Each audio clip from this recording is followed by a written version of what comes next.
Hi. So first of all, thank you so much for the organizers for having me here. I'm really excited to start this solutions part of the workshop. I also just need to apologize in advance. I'm recovering from a bad bronchitis, so if you hear me coughing, sorry about that. So I'm here to talk about MAPS today, which is the Management and Advocacy for Providers, Patients, and Systems. It's one of the major programs that we are doing now at the World Obesity Federation.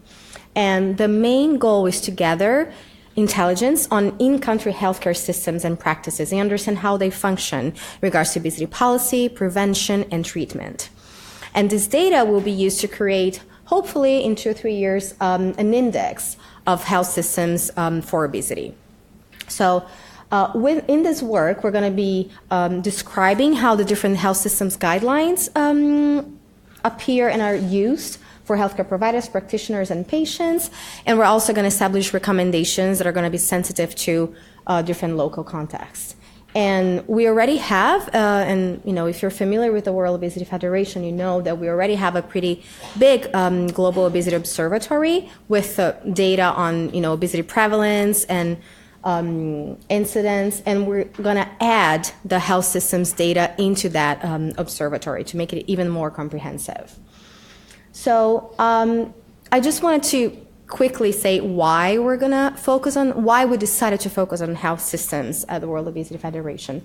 Well, as we all know, obesity is a multifactorial disease, so it means that we need to tackle it through with different approaches and through different lenses. So although we do need changes in health, environmental, and fiscal policy, that alone will not address the needs of the individual living with obesity. We really need to understand how the clinical environment is set up and how they can access treatment if there is treatment available for them. This is also important because with our work being of global reach, we're going to be able to understand what are the differences between high-income countries and low- and middle-income countries, and how their health systems differ, and maybe share best practices and create a kind of a learning environment among them. So before showing you kind of the results, which are preliminary by now, I wanted to walk you through the methodology that we use when we set up the MAPS study. So the first thing that we did is that we created a health systems working group comprised of experts in the field that helped us and are still helping us guide our work to make sure that we're doing everything right. We started then our data collection process with simple literature review, first on more specialized sites and then also on local websites and the different ministries of health of the different countries. The next step was a stakeholder mapping we started with 10 pilot countries. We now extended. We have data on almost 50 countries now. So the health systems working group helped identify kind of key informants in some of these countries, and then it was through word of mouth and also through our members. So the World Obesity Federation has members in over 50 countries, so that also helped us with the stakeholder mapping. Once we had an understanding of who were the most important people we needed to talk to, we started doing also interviews. So we had a set of questionnaires and a set of interviews. After we analyzed the first wave of data, which regards the first 10 pilot countries, we drafted some country report cards that I'm going to show to you. And we will, by the end of the year, also draft country-relevant guidelines for health systems for obesity. So, as I said, this is a work in progress. This is the first year of a multi-year program. So the online literature review, we use keywords on PubMed. So we would pick a country, let's say Brazil or Argentina or whatever it is, and then try to understand health systems, obesity treatment, national strategy. This list is not comprehensive, obviously, but just to give you an idea of how our research started. And in case we had an enormous kind of response, we try to use more narrow keywords. So depending on the country, we had to be more focused on our literature review. We then, after we did the first kind of PubMed literature review, we also had to go and look at just in general online, and when we could and it was available in English, also, for example, the website of the Ministries of Health or the different countries. And then we looked even more specifically for universal health coverage, health systems, weight loss specialists and facilities. Those were kind of, again, generic terms that gave us the first very broad range of results, and then we would narrow more and more from that. We also, I'm sorry, since we're also interested in how the different financial mechanisms worked in the different countries, we also try to always include, kind of obesity and health insurance or finance and payment.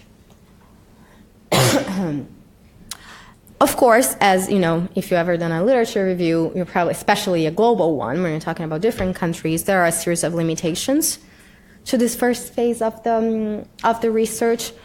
The first of all is obviously language. So where English was not the first language, it was much harder for us to extract the material. But we also had the opposite problem. So if we're, for example, researching in the US, we just had too much material. So when English is a spoken language, the volume was just really huge, and we had to put in place some specific limitations. Another big limitation that we had is that the quality and the quantity of the information varied very much between countries. And that is something that, of course, we kind of predicted it was going to happen, but maybe it was even more than we had foreseen at the beginning of the study. And finally, we had to go back, and we will. This is an evolving process. We kind of have to constantly go back to the source to validate our findings.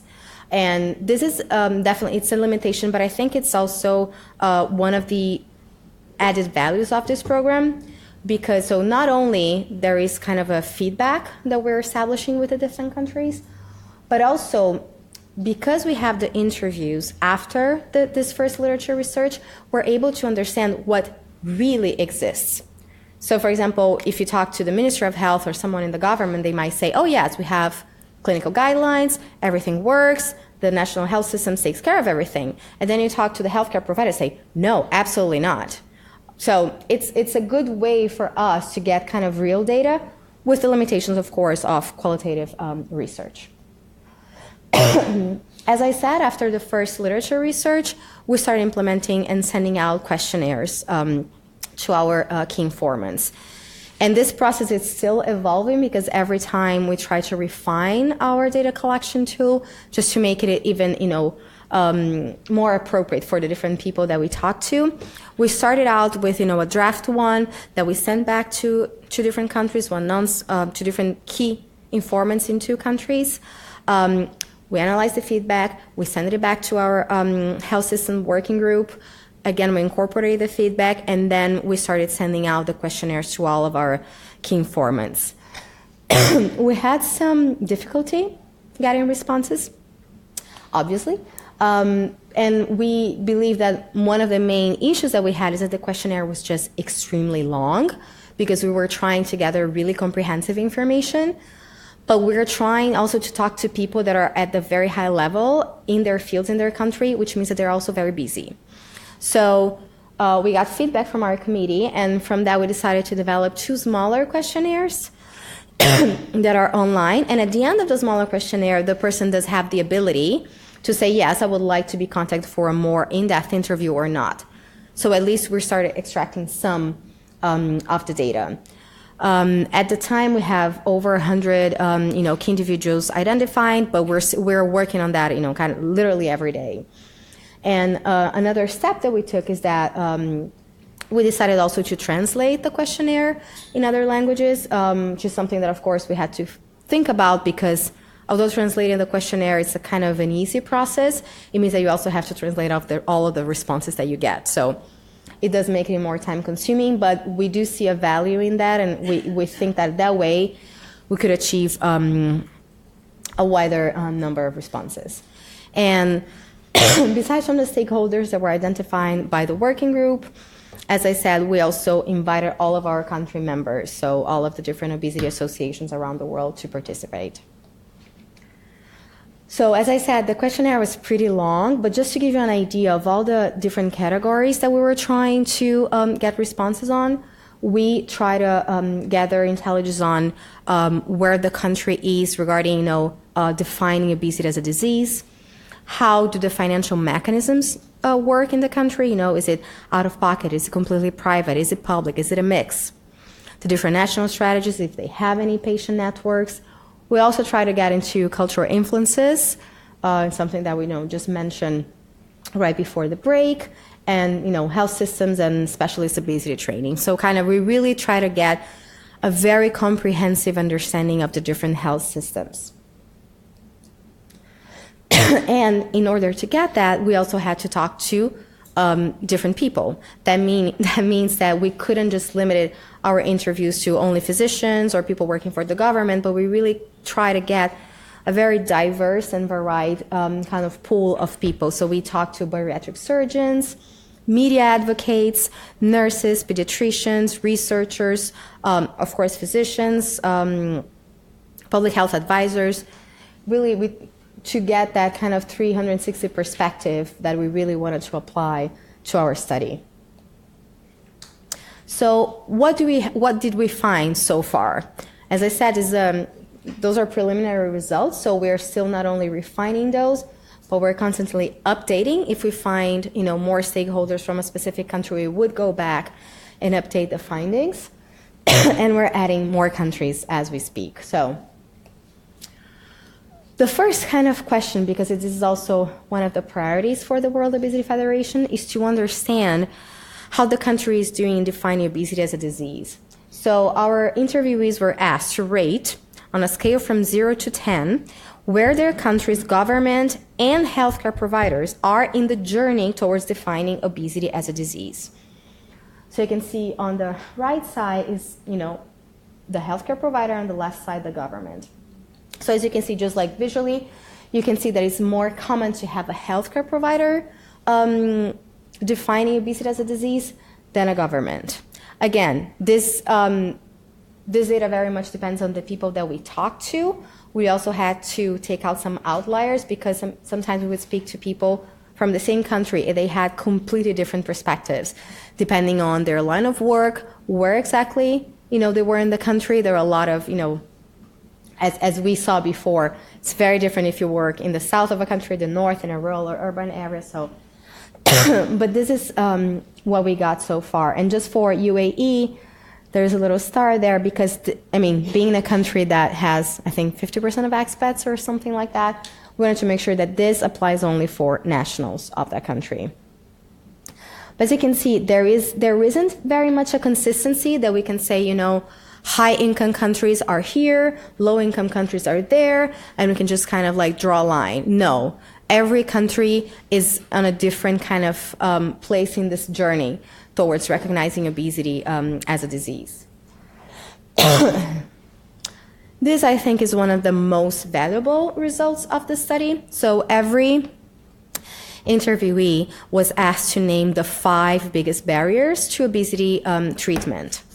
By far, the first one is the lack of training for healthcare providers. And that was, again, across the board, low-income countries, high-income countries. That was, as you can see, 50% of our respondents. And then, right after that is access to treatment, medication. So all the people that we talked to, they said, we need access to medication.